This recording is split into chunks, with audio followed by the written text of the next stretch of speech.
nous ici aujourd'hui un point de vue sur le mode de reconstruction. Pour ma part, je considère comme impératif de reconstruire à l'identique. C'est de cela dont je parlerai.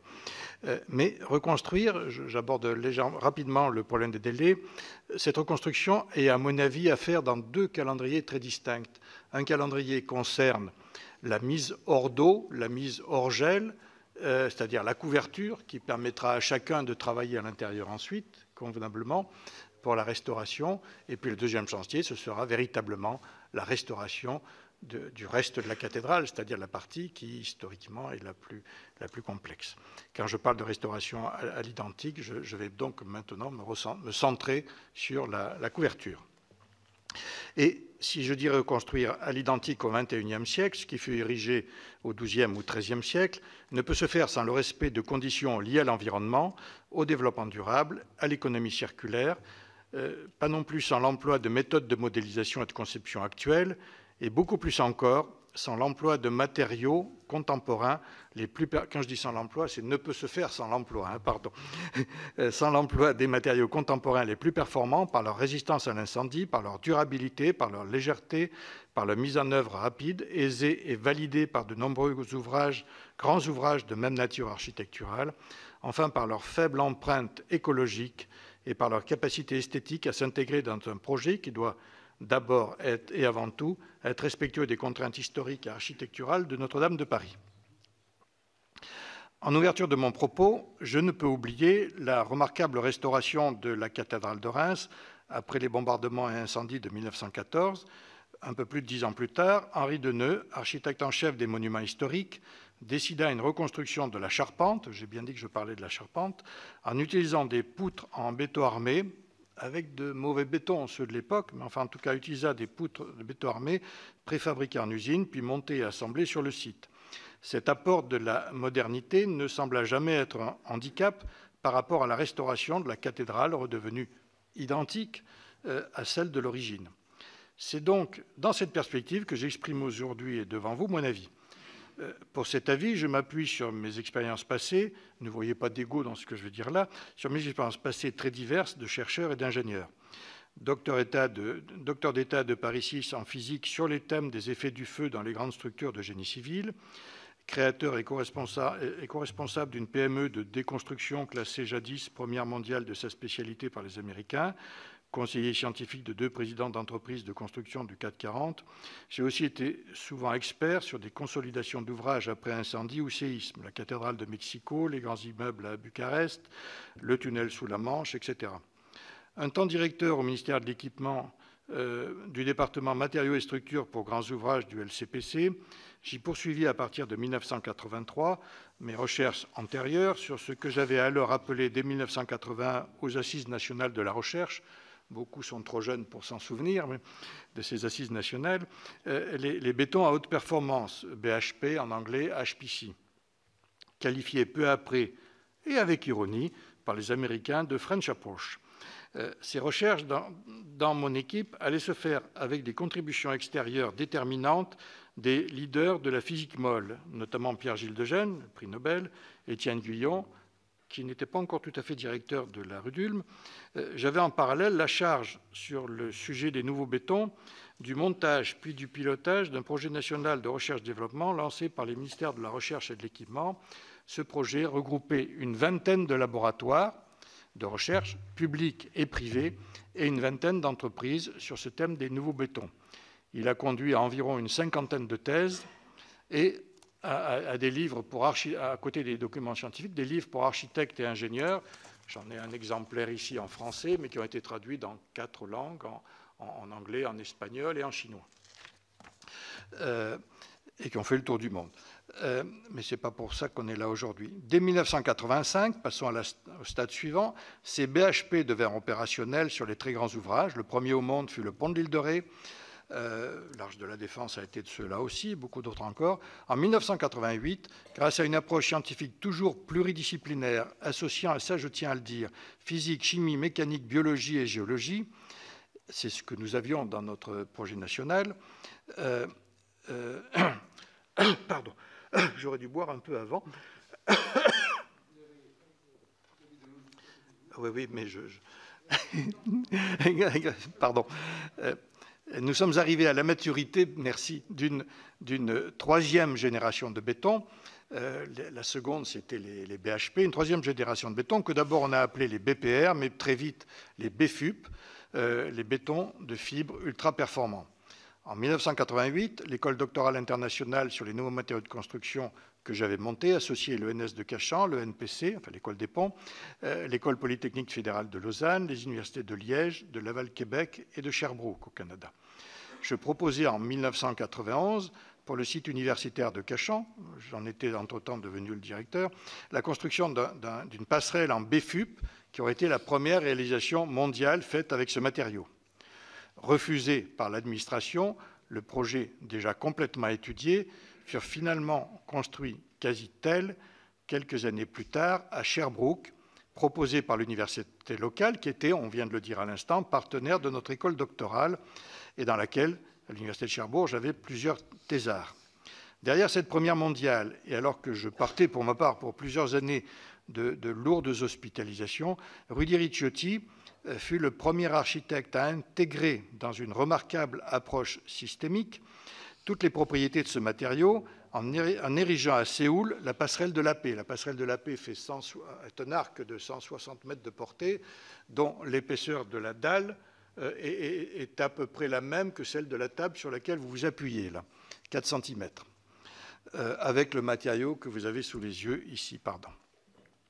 Celui-ci, c'est cela? Voilà, l'un ou l'autre, on fait la couleur qu'on veut, on fait l'état de surface qu'on veut. Je vous ai mis là 2 états de surface très différents. Ça, c'est du béton, oui. Mais j'ai dit que j'allais parler d'un matériau que peu connaissent.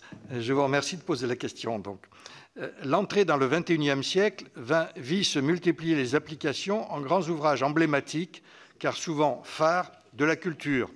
De nombreux musées et salles de concert ont été construits avec ce matériau-là en Europe.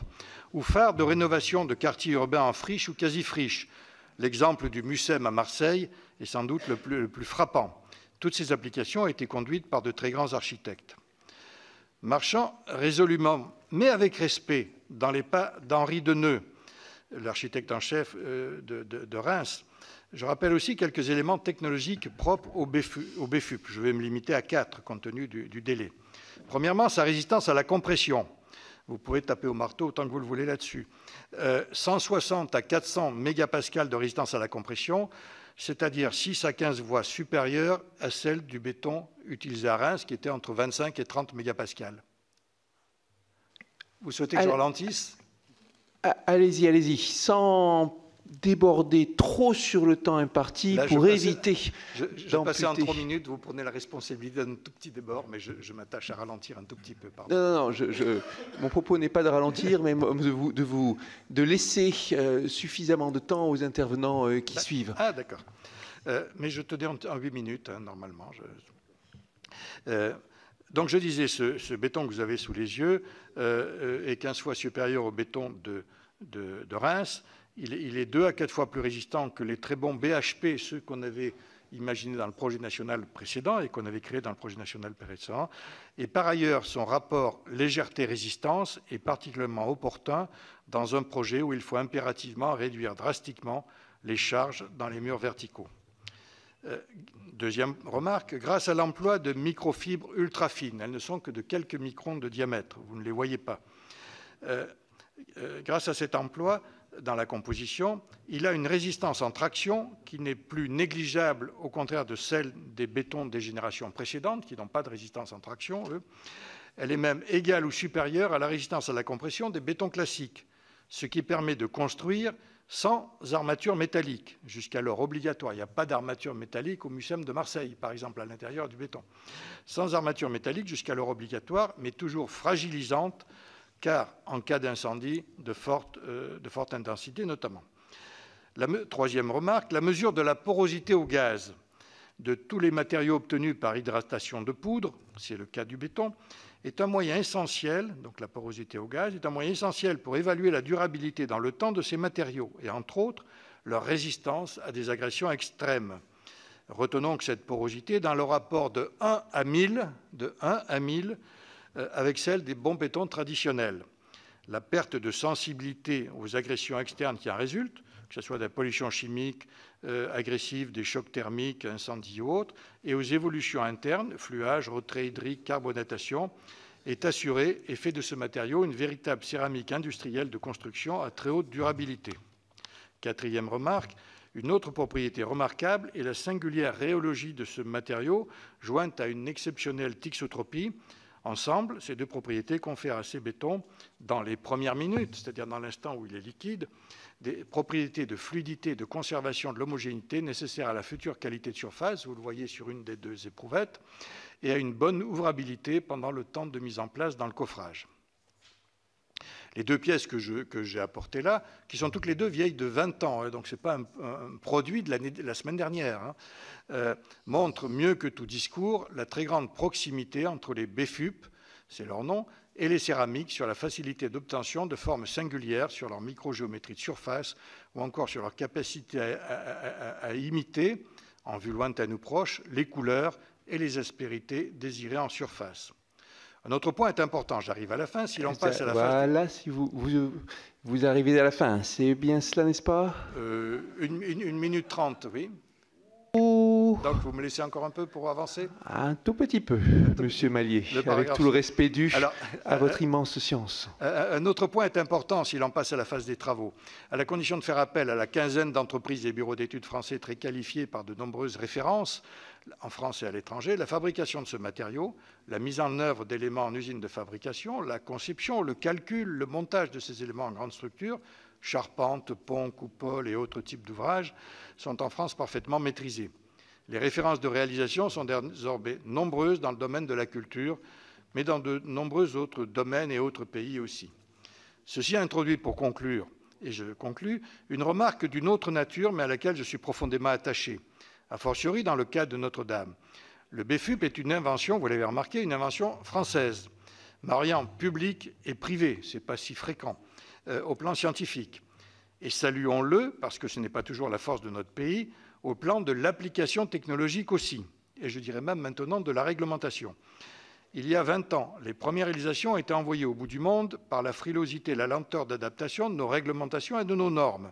D'autres pays qui n'avaient pas inventé ce matériau étaient plus rapides que nous pour le réglementer.